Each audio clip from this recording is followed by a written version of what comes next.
안녕하십니까? 반갑습니다.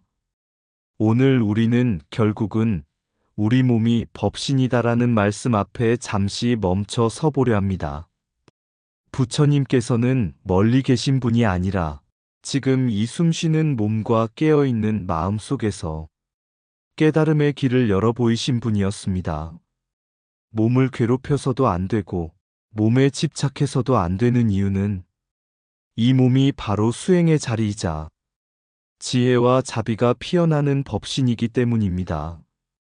오늘 이 이야기를 통해 우리 몸을 다시 바라보고 이 삶을 수행으로 돌이키는 부처님 참뜻의 길을 함께 나누고자 합니다. 잠시 마음을 고요히 하시고 이야기 속에 담긴 진리의 울림을 함께 들어보시기 바랍니다. 어느 날 한 수행자가 깊은 산중 암자에서 수행하고 있었다. 그는 부처님 말씀을 따라 몸을 이기려 애썼다. 잠을 줄이고 음식을 끊고 추위와 더위를 견디는 것을 수행의 척도로 삼았다. 하루는 몸이 너무 쇠약해져 좌선 중에 그만 쓰러지고 말았다. 그때 꿈속에서 한 노승이 나타나 물었다. 그대는 무엇을 찾고 있는가? 수행자는 힘겹게 대답했다. 이 더러운 몸을 벗어나 참된 법신을 얻고자 합니다. 노승은 조용히 웃으며 쓰러진 수행자의 몸을 가리켰다. 그대가 버리려는 그 몸이 바로 법이 머무는 집이다. 집을 허물고 어찌 주인을 만나겠는가? 꿈에서 깨어난 수행자는 차가운 바닥에 닿은 자신의 손과 가쁘게 오르내리는 숨결을 느꼈다. 그 순간 문득 깨달았다. 숨이 끊어지면 수행도 없고 몸이 무너지면 깨달음도 없다는 사실을. 그날부터 그는 몸을 적으로 삼지 않았다. 허기를 채울 만큼은 먹고 병들면 쉬고 아프면 그 아픔마저 관찰하며 앉았다. 그러자 마음은 오히려 더 고요해졌고 번뇌는 힘을 잃었다. 몸을 돌보는 행위 하나하나가 자비의 연습이 되었고 호흡 하나하나가 수행이 되었다. 어느 날 그에게 제자가 물었다. 스승님, 법신은 어디에 있습니까? 그는 아무 말 없이 제자의 손을 가만히 잡아주었다. 따뜻한 체온이 전해지자 제자는 스스로 알았다.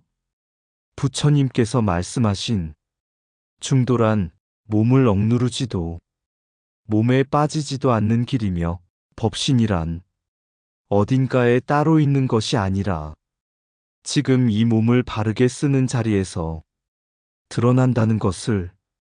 그리하여 수행자는 늘 이렇게 말하곤 했다. 부처를 찾지 말고 몸을 버리지 말라. 결국은 이 몸이 법신이기 때문이다. 옛날 큰 산에 불길이 일어 숲이 모두 타들어가던 때가 있었다. 짐승들은 제 살 길을 찾아 사방으로 흩어졌고 연기와 불꽃 속에서 울음소리만 가득했다. 그때 한 꿩이 불길 앞에서 날아오르지 않았다. 숲속에는 아직 움직이지 못하는 새끼들과 도망칠 힘조차 없는 작은 생명들이 남아있었기 때문이다. 하늘의 신이 물었다. 왜 너만 떠나지 않느냐? 내 몸 하나만 살리면 될 것을. 꿩은 불길을 바라보며 조용히 대답했다. 우리 같은 몸을 받은 존재들이 서로 의지에 살아가고 있는데 내게 아직 숨이 남아있거늘 어찌 불구기를 주저하겠습니까? 신이 다시 물었다. 내 힘으로 이 불을 끌 수 있겠느냐? 언제까지 견딜 수 있느냐? 꿩은 한치의 망설임도 없이 말했다. 죽을 때까지입니다. 그 말은 외침이 아니었다. 서원을 보이기 위한 말도 아니었다. 그저 이미 마음이 그렇게 정해져 있었을 뿐이다. 꿩은 불길 속으로 몸을 던지며 서원했다. 내 마음이 거짓이 없다면 이 불은 스스로 꺼질 것입니다. 그 순간 바람이 방향을 바꾸고 불길은 힘을 잃어 연기처럼 가라앉았다. 숲은 더 이상 타지 않았고 그 뒤로 그 숲은 불에 탄 적이 없었다. 사람들은 말한다. 그 꿩이 바로 부처님 전생의 보살이었다고. 보살은 그 생에서만 몸을 바친 것이 아니었다. 중생을 위해 1000번 죽고 1000번 살아도 자비와 인욕, 정진과 지혜를 몸으로 실천해온 존재였다. 이 이야기가 전하는 뜻은 분명하다. 보살의 서원은 입에서 시작되지 않는다. 몸이 먼저 움직이고 마음은 그 뒤를 따른다. 부처님께서 말씀하신 법신 또한 그러하다. 어딘가에 따로 있는 거대한 형상이 아니라 이 몸을 내어 중생을 살리는 자리에서 자연히 드러난다. 말로 하는 서원은 바람에 흩어지지만 몸으로 증명된 서원은 세상을 건너 다음 생까지 남는다. 그래서 부처님께서는 자비를 가르치실 때 항상 이렇게 보여주셨다. 서원은 말이 아니라 몸으로 증명되는 것이다. 서원은 입으로 세워지지 않고 몸이 움직일 때 완성된다. 자비는 생각이 아니라 불길 앞에서 멈춰 서는 용기다. 중생을 먼저 보는 마음에는 계산이 없다. 몸을 내어놓을 때 법은 말없이 드러난다. 살겠다는 마음보다 살리겠다는 마음이 클 때 길이 열린다. 법신은 하늘에 있지 않고 지금 쓰이는 이 몸에 있다. 참된 수행은 아픔을 피하지 않고 의미로 바꾸는 일이다. 한 생명을 향한 결심은 숲 하나를 살린다. 보살의 서원은 조건을 묻지 않는다. 불 속으로 들어간 것이 몸이지 지혜가 아니다. 지혜는 이미 그 자리에 있었다. 말은 약속이 되지만 몸은 증명이 된다. 나를 남겨두려는 마음이 작아질수록 자비는 커진다. 깨달음은 결과가 아니라 선택의 순간에 이미 드러난다. 중생을 위해 쓰인 몸은 이미 법의 몸이다. 죽을 때까지라는 말은 끝이 아니라 서원의 시작이다. 치악산 깊은 곳, 구름이 낮게 깔리는 자리에 한 절이 있었다. 그 절에서 한때 불사를 맡았던 이가 있었다. 종을 만들어 불법을 널리 울리고자 했으나 마음 한켠에 욕심이 스며들었다. 종은 주조되었으나 소리는 탁했고 남은 불사금은 끝내 제자리를 찾지 못했다. 그는 그 일을 마음속에서 덮은 채 세월을 보냈다. 죽음은 조용히 왔고 그의 다음 삶은 구렁이의 몸이었다. 땅에 붙어 기어다니며 살아있는 것만을 삼켜야 하는 삶. 굶주림은 늘 가까이 있었고 과거의 선택은 몸이 되어 그를 묶고 있었다. 그러던 어느 날 한 스님이 산길에서 꿩 한 마리를 살려주었다. 그 작은 자비가 구렁이의 굶주림을 막았다. 그날 밤 구렁이는 사람의 모습으로 스님 앞에 섰다. 자신의 과거와 죄업을 숨기지 않고 털어놓았다. 불사금을 착복한 업, 소리나지 않는 종처럼 막혀버린 마음의 결과를 스님은 그 이야기를 들으며 문득 깨달았다. 몸이 있어야 업을 받고 몸이 있어야 또한 업을 씻을 수 있다는 것을. 구렁이는 말했다. 이 몸이 이렇게 된 것도 이치요. 이 몸으로 굶주리는 것도 인과입니다. 그러나 자비는 또 다른 인연을 만들었다. 스님은 그를 외면하지 않았다. 만일 네 업이 닿을 수 있다면 그 길 역시 이 몸에서 시작될 것이다. 구렁이는 마지막 희망을 걸고 말한다. 절 뒤에 매달린 종이 있습니다. 만일 그 종이 다시 울린다면 나는 이 몸을 벗을 수 있을 것입니다. 종은 너무 높아 사람의 힘으로는 칠 수 없었다. 밤은 깊어가고 스님의 생명도 위태로워졌다. 그때 새벽녘 산을 가르는 소리가 울렸다. 낮고 깊은 종소리였다. 마치 땅속의 업을 흔들어 깨우는 소리처럼. 날이 밝자 종 아래에는 꿩 두 마리가 쓰러져 있었다. 한 마리는 과거에 목숨을 구해준 그 꿩, 다른 한 마리는 그 짝이었다. 꿩은 목숨으로 은혜를 갚았다. 말도 없고 조건도 없었다. 그저 받은 자비를 몸으로 되돌려 주었을 뿐이다. 그날 구렁이는 숨을 거두었고 사람으로 다시 태어날 인연을 얻었다. 스님은 꿩과 구렁이를 모두 예를 다해 거두었다. 그리고 사람들은 이 산을 치악산, 꿩의 은혜와 업의 흔적을 잊지 않기 위해 그렇게 불렀다. 숲은 말하지 않지만 모든 것을 기억한다. 잘못도 자비도. 시간이 지나면 반드시 모습을 바꿔 돌아온다. 그래서 부처님께서는 이렇게 가르치셨다.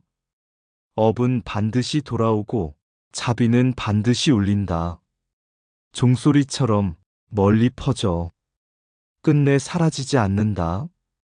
업은 지나간 선택이 아니라 지금의 몸으로 다시 나타난다. 숨긴 죄는 사라지지 않고 다른 몸을 입고 돌아온다. 종소리가 나지 않는 것은 종의 문제가 아니라 마음의 문제다. 몸이 있기에 업을 받고 몸이 있기에 업을 풀 수 있다. 굶주림은 벌이 아니라 깨닫게 하는 스승이다. 자비는 한 생명을 살리지만 인과는 그 자비를 되돌려준다. 받은 은혜를 몸으로 갚는 순간 업의 사슬은 느슨해진다. 숲은 불에 탄 자국을 기억하고 산은 서원의 흔적을 남긴다. 숨길수록 업은 깊어지고 드러낼수록 가벼워진다. 말로 참회한 죄는 마음에 남고 몸으로 갚은 죄는 길이 열린다. 자비는 즉시 보답을 바라지 않지만 반드시 울림으로 돌아온다. 과보는 가혹해 보이나 벗어날 길을 함께 품고 있다. 은혜를 잊지 않는 마음이 짐승의 몸에서도 길을 연다. 치악산은 산의 이름이 아니라 인과를 기억하라는 법문이다. 업은 반드시 돌아오고 자비는 반드시 울린다. 부처님께서 아직 깨달음을 이루시기 전 숲속에서 6해 동안 극심한 고행을 하신 때가 있었다. 숨은 가늘어지고 몸은 뼈만 남았으며 마음마저 흐릿해질 만큼 자신을 몰아붙였다. 어느 날 강가에서 목욕을 하다 기력이 다해 물에 떠내려갈 뻔하였다. 그때 부처님은 문득 스스로에게 물었다. 이 몸을 부수어 얻는 깨달음이 참된 지혜일 수 있는가? 마침 강가에서 한 소녀가 연유를 넣은 유미죽을 바치자 부처님은 그 공양을 거절하지 않았다. 사람들은 그 모습을 보고 수군거렸다. 수행자가 타락했다. 그러나 부처님은 알았다. 몸이 무너지면 마음도 설 자리를 잃는다는 것을. 몸을 회복한 뒤 부처님은 보리수 아래에 앉으셨다. 몸을 억누르지도 몸에 빠지지도 않은 채 숨과 자세를 고르게 하였다. 그 자리에서 깨달음이 열렸다. 부처님은 깨달음 이후 이렇게 말씀하셨다. 나를 부처로 만든 것은 몸을 버린 고행이 아니라 몸을 바르게 쓴 중도였다. 어느 제자가 물었다. 그렇다면 법신은 어디에 있습니까? 부처님은 조용히 제자의 손을 잡아 가슴에 얹게 하셨다. 지금 숨 쉬고 있는 이 자리, 이 몸이 바로 법이 머무는 곳이다. 몸을 학대하면 분노가 남고 몸을 방치하면 탐욕이 자란다. 그러나 몸을 잘 간수하면 그 안에서 계율이 자라고 선정이 머물며 지혜가 익는다. 그래서 부처님께서는 중생을 향해 이렇게 말씀하셨다. 중생이 곧 부처라는 말은 몸을 떠나 부처가 있다는 뜻이 아니다. 이 몸을 바로 쓰는 자리가 곧 부처의 자리다. 이 몸은 버릴 것도 아니고 집착할 것도 아니다. 그저 깨달음이 잠시 머무는 그릇이다. 몸은 껍데기가 아니라 깨달음이 머무는 그릇이다. 그래서 수행은 몸을 떠나 있지 않고 오늘 이 숨결 위에 놓여 있다. 몸을 버리면 깨달음도 설 자리를 잃는다. 고행이 지혜를 낳지 않고 중도가 길을 연다. 이 몸은 업의 결과이자 해탈의 출발점이다. 법신은 찾는 대상이 아니라 바르게 쓰이는 자리다. 몸을 아끼는 것은 집착이 아니라 지혜다. 수행은 몸을 괴롭히는 기술이 아니라 몸을 살리는 길이다. 숨이 이어지는 동안 깨달음의 문도 열려 있다. 중생이 곧 부처라는 말은 이 몸을 버리지 말라는 가르침이다. 몸을 돌보는 하루하루가 곧 계율이다. 방치된 몸에는 번뇌가 자라고 간수된 몸에는 지혜가 머문다. 몸은 장애물이 아니라 도가 머무는 그릇이다. 깨달음은 몸을 떠나지 않고 숨결 위에 앉아 있다. 극단은 수행을 흉내내지만 중도는 수행이 된다. 이 몸을 바로 쓰는 순간 법은 이미 드러난다. 부처는 멀리 있지 않다. 지금 이 몸을 대하는 태도 속에 있다. 불 속으로 들어간 꿩의 서원도, 구렁이의 몸으로 남은 인과도, 종소리에 목숨을 내놓은 보은도 모두 한 곳을 가리키고 있었다. 그곳은 멀리 있는 하늘도 아니고 다음 생의 약속도 아니었다. 바로 지금 숨쉬고 있는 이 몸이었다. 몸을 내어 중생을 살린 서원은 말이 아니라 살과 피로 증명되었고 잘못된 선택은 다른 몸을 입고 돌아와 스스로를 가르치는 법문이 되었다. 부처님께서는 몸을 불태우는 고행도 몸에 빠지는 방치도 모두 길이 아님을 보여주셨다. 몸은 죄의 그릇도 아니고 집착의 대상도 아니다. 이 몸은 업을 짓는 자리이자 업을 벗는 자리이며 자비와 지혜가 함께 머무는 법의 자리다. 그래서 부처님은 중생이 곧 부처라 하셨다. 그 말은 중생의 몸을 버리고 부처가 되라는 뜻이 아니라 이 몸을 바로 쓰는 자리가 곧 부처의 자리라는 뜻이었다. 오늘도 우리는 이 몸으로 화를 내고 이 몸으로 남을 돕고 이 몸으로 업을 짓고 이 몸으로 수행한다. 피할 수 없다면 바르게 써야 한다. 몸을 잘 간수하는 하루가 곧 수행이고 숨을 고르게 하는 한순간이 곧 도다. 멀리 부처를 찾지 않아도 된다. 지금 이 몸을 어떻게 쓰고 있는지를 보면 이미 답은 드러난다.